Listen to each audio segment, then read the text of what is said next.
আজ আমি গ্যাসের চুলায় পারফেক্ট একটা কেক তৈরি করে দেখাবো। সকলেই এভাবে পারফেক্ট একটা কেক তৈরি করতে পারবেন আমার এই ভিডিও দেখে।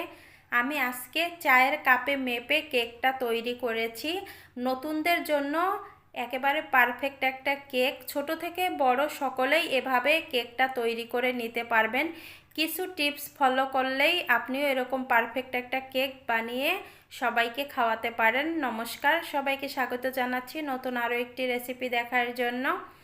প্রথমে আমি 3টা ডিম ভেঙে নিব। আপনারা একটা ডিম দিয়েও কেকটা তৈরি করে নিতে পারেন, তবে আমি 3টা ডিম দিয়ে তৈরি করে নিচ্ছি।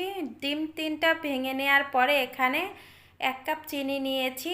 1 কাপ চিনির আমি অর্ধেকটা পরিমাণ চিনি দিয়ে এবার বিট করে নিব। আপনারা চাইলে হ্যান্ড উইচ দিয়েও এভাবে বিট করে নিতে পারেন। আর এখানে একটা কথা বলি, মিষ্টিটা আপনারা আপনাদের টেস্টের উপর ডিপেন্ড করে দিবেন। আমরা যেহেতু মিষ্টিটা একটু বেশি খাই, এজন্য বেশি পরিমাণে দিলাম। আমি 3 মিনিটের মতো বিট করে নিয়েছি। তারপরে বাকি যে মিষ্টি আছে মানে চিনি, সেটাও আমি দিয়ে দিলাম। দিয়ে এবার ভালোভাবে বিট করে নিতে হবে। আমি 5 থেকে 6 মিনিটের মতো বিট করে নিয়েছি। এখনে কিন্তু বিট করা হয়ে গেছে, দেখেন। এবার আমি এখানে দিয়ে দিব ওই কাপেরই অর্ধেক পরিমাণ তেল। যে কাপে আপনি কেকটা তৈরি করবেন ওই কাপের অর্ধেক পরিমাণ সয়াবিন তেল দিয়ে দিবেন। আমি অর্ধেকটা পরিমাণ সয়াবিন তেল দিয়ে আবারও বিট করে নিচ্ছি। ভালোভাবে বিট করে নিতে হবে। বিট করে নেওয়া হয়ে গেছে। এখন আমি এখান থেকে একটা কাটার এখানে রেখে দিচ্ছি। এটা দিয়েই আমি হ্যান্ডউইচের কাজটা করে নিব। এবার এখানে 1 চামচের মতো দিয়ে দিলাম ভ্যানিলা এসেন্স। এরপরে দিয়ে দিলাম স্বাদ মতো লবণ। লবণ আর ভ্যানিলা এসেন্স ভালোভাবে মিশিয়ে নিব আমি। মিশিয়ে নেওয়া হয়ে গেছে। এখন 1 কাপ ময়দা দিলাম। 1 কাপ ময়দার সাথে আমি এখানে দিয়ে দিব হাফ চামচ বেকিং পাউডার। এবার এই উপকরণগুলো চেলে দিব। অবশ্যই ময়দাটা কিন্তু চেলে দিবেন, এতে করে কেকটা খুব সফট হয়, কোনো দলা পেকে যাবে না। এই তো চেলে নেওয়া হয়ে গেছে। এবার আমি ভালোভাবে মিশিয়ে নিব।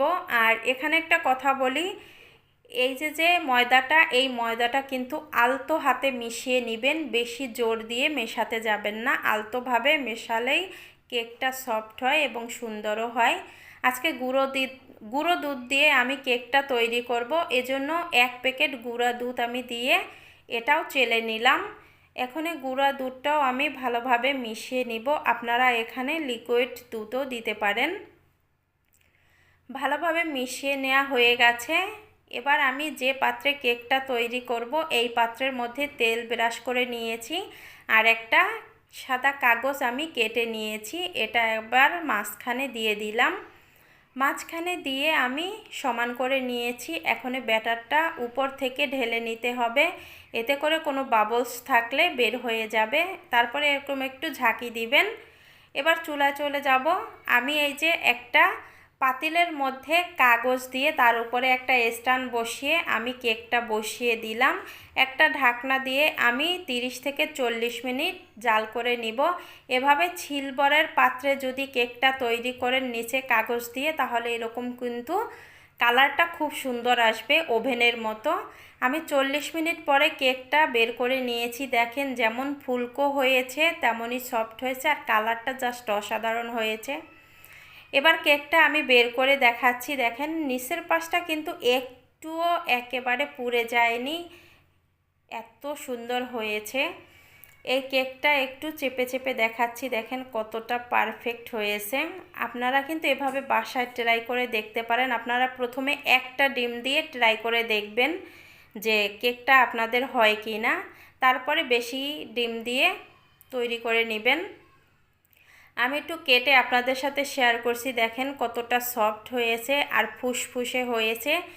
আর আমার বাসার সবাই খুব প্রশংসা করেছে এই কেকটা। আজকের ভিডিওটা এখানে এন্ড করলাম।